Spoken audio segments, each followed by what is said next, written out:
दोबारा खुशामदीद। एक कोशिश कर रहे हैं आज, कोशिश ये कर रहे हैं क्योंकि आपको पता है कि जब तक इंसान की ज़िंदगी है तो फिर बीमारियां भी हैं, और बीमारियां हैं तो फिर डॉक्टर के पास भी जाना है। डॉक्टर के पास जब जाते हैं तो फिर टेस्ट भी करवाने पड़ते हैं, और टेस्ट के नाम हमें पता होते हैं कि अल्ट्रासाउंड करवाना है, एक्सरे कराना है, सीटी स्कैन कराना है, एमआरआई करवाना है, लेकिन ये नहीं पता होता कि ये करवाने के फ़ायदे क्या हैं और इससे क्या क्या चीज़ें हो सकती हैं और किन लोगों को ये नहीं करवाने चाहिए। ये सारी बातें करने के लिए आज हमने मदऊ किया है प्रोफेसर तारिक महमूद साहब को, और जो काम एक कारनामा ये कर रहे हैं पाकिस्तान में। प्रोग्राम के आखिर में मैं इनसे ज़रूर पूछूंगा, वो मैं आपको बताऊंगा। और हमारे साथ इस वक्त कॉलर मौजूद है सईदा साहिबा। अस्सलाम वालेकुम सईदा साहिबा। वालेकुम अस्सलाम। डॉक्टर साहब, मैं कुछ मालूमात हासिल करना चाहती हूँ एमआरआई के मुतालिक। कैसी हैं आप? ठीक हैं? मेरी कमर के, जी हाँ, अल्लाह का शुक्र है जनाब। और मैं दरअसल मेरी कमर में दर्द है काफ़ी अरसे से, तो मुझे एक माहिर डॉक्टर ने एमआरआई लिख के दिया है, लेकिन मैं ज़रा डरती हूँ इसको कराने से। अच्छा, इस टेस्ट को। ठीक है, क्यों डरती हैं? तो आप डॉक्टर साहब से ज़रा ये पूछें कि ये अब 2-3 दिन के बाद मेरा ज़रा इरादा बन रहा है कराने का, तो ये कुछ नुकसानदेह टेस्ट तो नहीं है, या ये कि आपको क्या डर लगता है? एमआरआई से डर क्या है, खौफ किस चीज़ का है? ये वो जो बंद कर देते हैं ना डॉक्टर साहब उसके अंदर, और उसमें लिटा देते हैं, तो वो बिल्कुल लड़ने लगता है, आप कमर में चले इसलिए जरा मुझे डर लगता है। जी नहीं, तो ये जरा सा पूछ के बताइए। ये फौरन पूछ के बताएंगे, फौरन। हाँ। जी और मुझे कोई डॉक्टर साहब माहिर कोई जरा सा, और डॉक्टर मोहम्मद उमर साहब को दिखाया हुआ है जी मैंने। जी।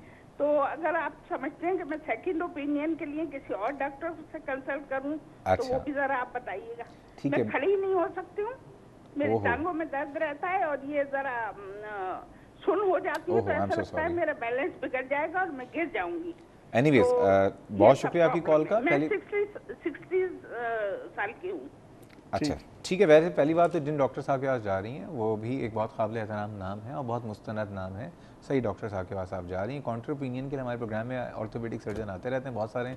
किसी एक का नाम लूँगा तो बाकी लोग नाराज़ हो जाएंगे।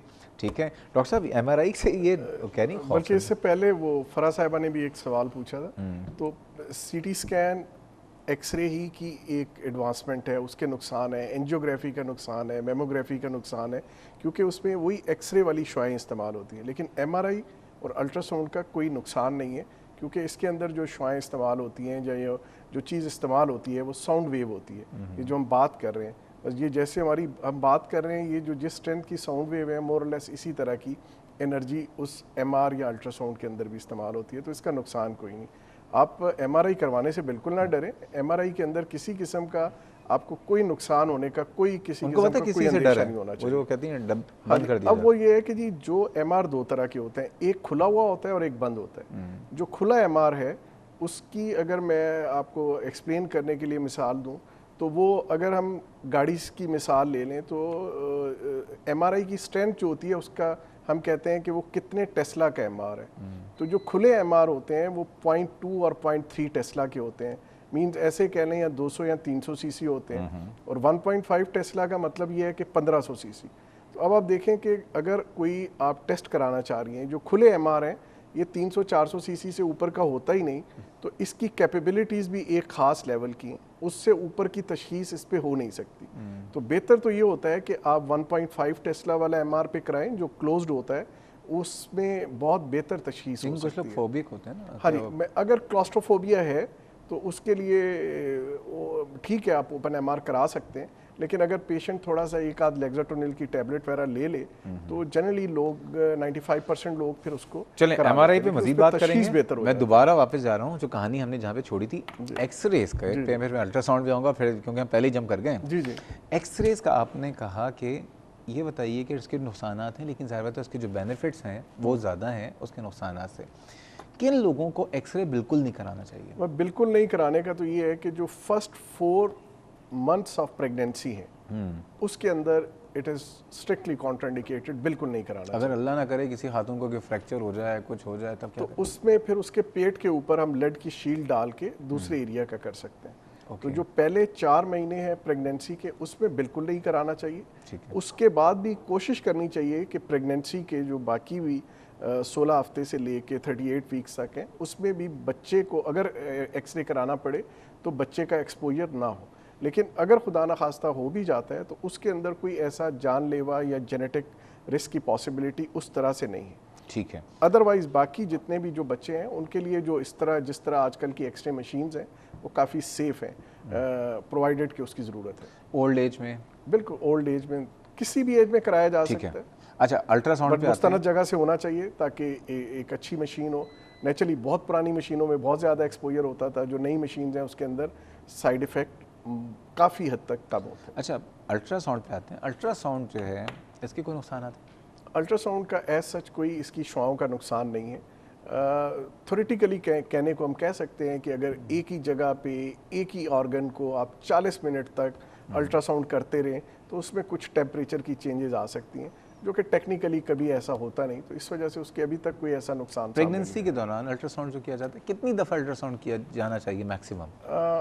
देखें, आइडियली तो प्रेगनेंसी में ये है कि औरत को 14 हफ्ते पे अपना एक स्कैन कराना चाहिए ताकि उसमें फीटस की जो एबनॉर्मेलिटीज़ हैं अर्ली स्टेज पे पिक हो जाए, क्योंकि जैसे हमारा इस्लाम में है कि 16 हफ्ते पे रूह आती है, तो 16 हफ्ते से पहले अगर उसको एबॉर्ट भी करना हो तो वो टू बाय नॉलेज वो अनइस्लामिक नहीं होगा। तो 14 वीक्स पे उसको एक अपना एनॉमली स्कैन करा लेना चाहिए।